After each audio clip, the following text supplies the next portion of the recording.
نحمده ونصلي على رسوله الكريم اما بعد فاعوذ بالله من الشيطان الرجيم بسم الله الرحمن الرحيم رب اشرح لي صدري ويسر لي امري واحلل عقدة من لساني يفقهوا قولي۔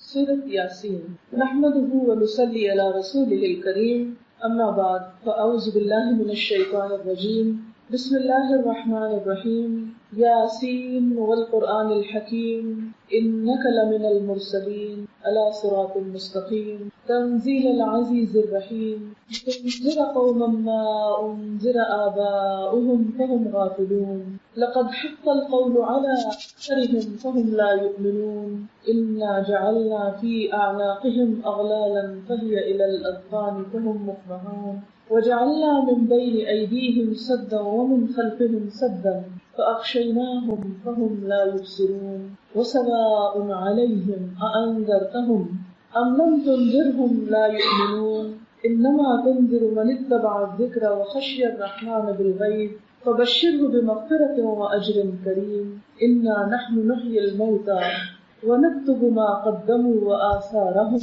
وكل شيء أحصيناه في إمام مبين۔ شروع کرتی ہوں اللہ کے نام سے جو بے انتہا مہربان نہایت رحم فرمانے والا ہے۔ یاسین، قسم ہے قرآن حکیم کی، تم یقیناً رسولوں میں سے ہو، سیدھے راستے پر ہو، اور یہ قرآن غالب اور رحم کرنے والی ہستی کا نازل کیا ہوا ہے تاکہ تم خبردار کرو ایک ایسی قوم کو جس کے باپ دادا خبردار نہ کیے گئے تھے اور اس وجہ سے وہ غفلت میں پڑے ہوئے ہیں۔ ان میں سے اکثر لوگ فیصلہ عذاب کے مستحق ہو چکے ہیں، اسی لیے وہ ایمان نہیں لاتے۔ ہم نے ان کی گردنوں میں توق ڈال دیے ہیں جن سے وہ تھوڑیوں تک جکڑے گئے ہیں، اس لیے وہ سر اٹھائے کھڑے ہیں۔ ہم نے ایک دیوار ان کے آگے کھڑی کر دی ہے اور ایک دیوار ان کے پیچھے۔ ہم نے انہیں ڈھانپ دیا ہے، وہ کچھ نہیں سوچتا، ان کے لیے برابر ہے، ہاں تم انہیں خبردار کرو یا نہ کرو، وہ نہیں مانیں گے۔ تم تو اسی شخص کو خبردار کر سکتے ہو جو نصیحت کی پیروی کرے اور دن دن کے خدائے رحمان سے ڈرے، اسے مغفرت اور اجر کریم کی بشارت دے دو۔ ہم یقیناً ایک روز مردوں کو زندہ کرنے والے ہیں، جو کچھ کام انہوں نے کیے ہیں وہ سب ہم لکھتے جا رہے ہیں، اور جو کچھ آثار انہوں نے اپنے پیچھے چھوڑے ہیں وہ بھی ہم لکھ رہے ہیں۔ ہر چیز کو ہم نے ایک کھلی کتاب میں درج کر رکھا ہے۔ یہ سورۃ یاسین کا پہلا رکوع تھا جو میں نے آپ کے سامنے پڑھا، اور اس کا ترجمہ بھی آپ نے سنا۔ سورۃ یاسین شاید قرآن پاک کی وہ واحد سورت ہے جس کو ہم اپنی زندگی میں بہت زیادہ پڑھتے ہیں۔ سورۃ فاتحہ ایکسیپشنل کیس ہے، چونکہ وہ نمازوں میں پڑھتے ہیں اور اس کا پڑھنا لازم ہے، اس لیے اس کو تو زیادہ پڑھا ہی جاتا ہے، لیکن اس کے علاوہ عام روزمرہ زندگی میں ہم سورۃ یاسین کو بہت زیادہ اپنے مطالعے میں لاتے ہیں۔ سورۃ یاسین قرآن پاک کے اندر اپنے معنی کے اعتبار سے، اپنے سبجیکٹ کے اعتبار سے ایک بہت اہم مقام رکھتی ہے۔ اس کا نام یاسین حروف مقطعات پر مشتمل ہے، اور جیسا کہ آپ جانتے ہیں کہ یہ لکھے تو اکٹھے جاتے ہیں لیکن پڑھے الگ الگ جاتے ہیں۔ یا سین دو حروف کا مرکب ہے۔ بعض لوگوں نے اس کا معنی بتانے کی کوشش کی ہے، تو یا عربی میں اے کو کہتے ہیں، جیسے ہم کہتے ہیں یا اللہ، تو اس کا مطلب ہوتا ہے اے اللہ، تو یا کا مطلب ہے اے، اور سین کا مطلب ہے سید، سردار، اور اس سے مراد نبی صلی اللہ علیہ وسلم ہے۔ یا بعض لوگوں نے کہا کہ نہیں، اس سے مراد، سین سے مراد انسان ہے، اے انسان، یعنی اس صورت میں انسان کو مخاطب کیا گیا ہے۔ تو یاسین اے انسان، والقرآن الحکیم، قسم ہے قرآن حکیم کی، قرآن کی قسم کھائی جا رہی ہے، اور صرف قرآن کی نہیں بلکہ قرآن کی صفت بھی ساتھ شامل ہے۔ کون سی صفت؟ کہ یہ ایک حکمت والی کتاب ہے، یعنی قرآن کے اندر جو مضامین آئے ہیں، جو باتیں کہی گئی ہیں، جو چیزیں بتائی گئی ہیں، ان میں سے ایک ایک چیز بہت حکمت سے بھری ہوئی ہے، بہت فائدے کی ہے، بہت عقل مندی کی باتیں ہیں، اور قرآن کے اندر پایا جانے والا یہ وزڈم اس بات کی گواہی دیتا ہے کہ یہ کتاب اللہ کی طرف سے ہے، اور محمد رسول اللہ صلی اللہ علیہ وسلم کے رسول ہونے پر ایک دلیل ہے۔ آپ جانتے ہیں کہ نبی صلی اللہ علیہ وسلم مکہ میں 40 سال تک رہے اور لوگوں کے ساتھ میل ملاقات رہی۔ اس 40 سال کے عرصے میں کبھی بھی آپ نے کوئی ایک بھی ایسی آیت یا ایسی بات زبان سے نہیں نکالی۔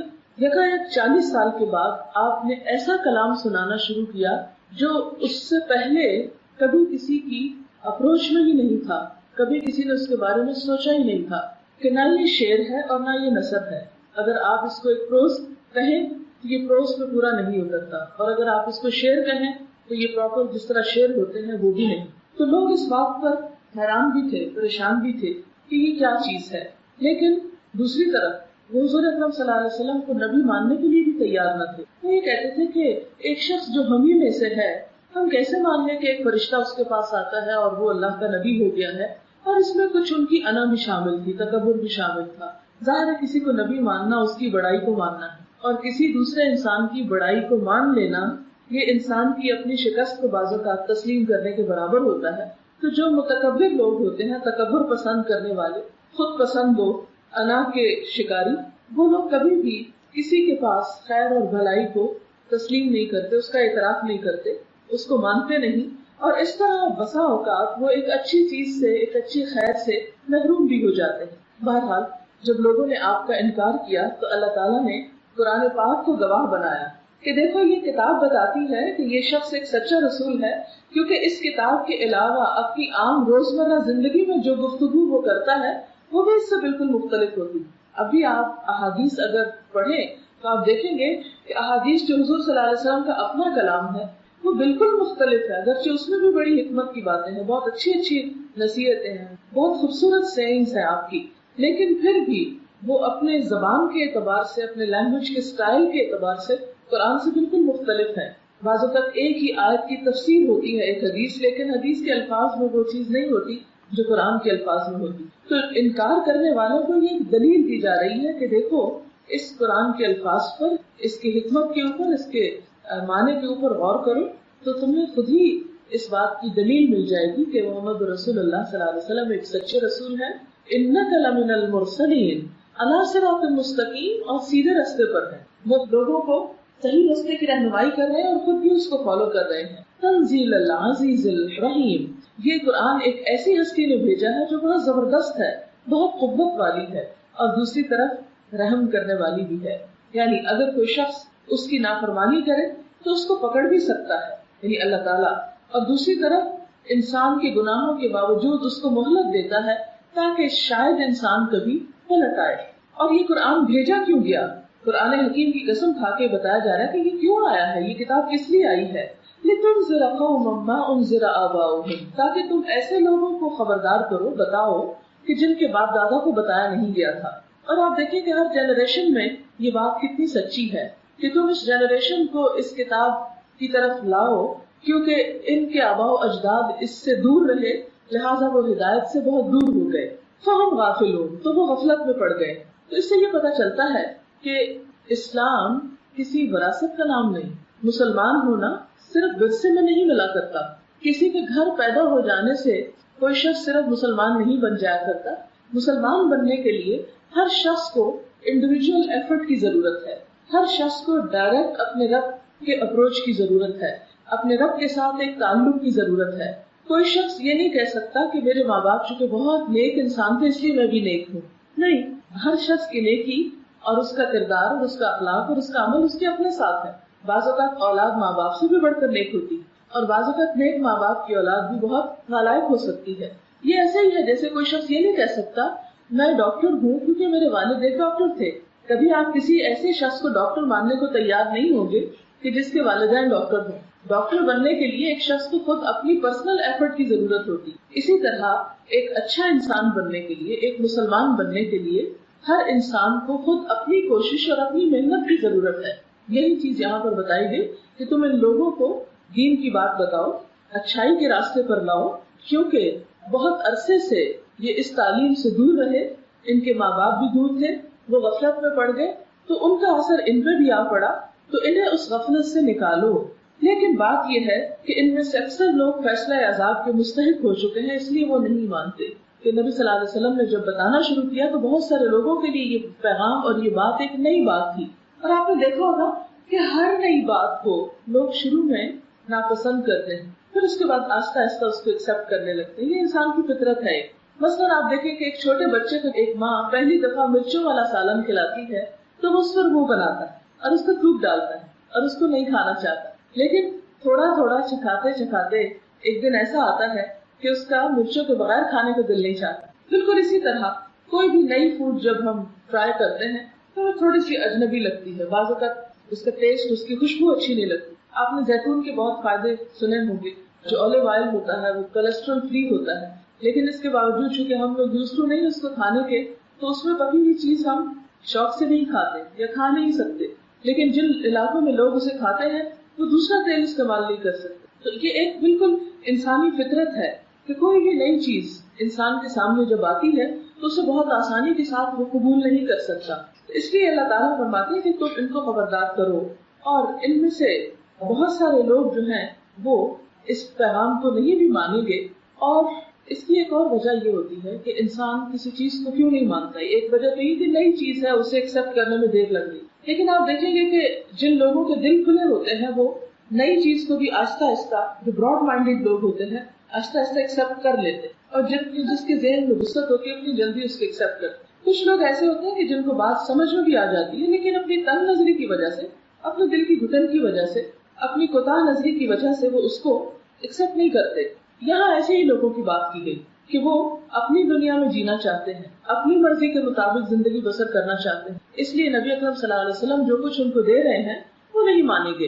انا جعلنا فی اعناقہم اغلالا، ہم نے ان کی گردنوں میں توق ڈال دیے. توق کہتے ہیں اس کڑے کو جو پرانے زمانے میں قیدیوں کی سزا کے لیے گردن میں جکڑ دیا جاتا تھا، جس کی وجہ سے وہ موو نہیں کر سکتے. اور آپ دیکھیں کہ اگر تھوڑی دیر کے لیے بھی آپ اگر گردن کو موو نہ کریں تو ایک بہت تکلیف دہ چیز ہو جاتی. فرمایا یہ سمبل ہے، توق ایک سمبل ہے گردن کو اکڑانے کا. اور گردن کو اکڑانا سمبل ہے کس کا؟ تکبر کا. فرمایا کہ ان کے تکبر کی وجہ سے یہ لوگ حق کو نہیں مانتے.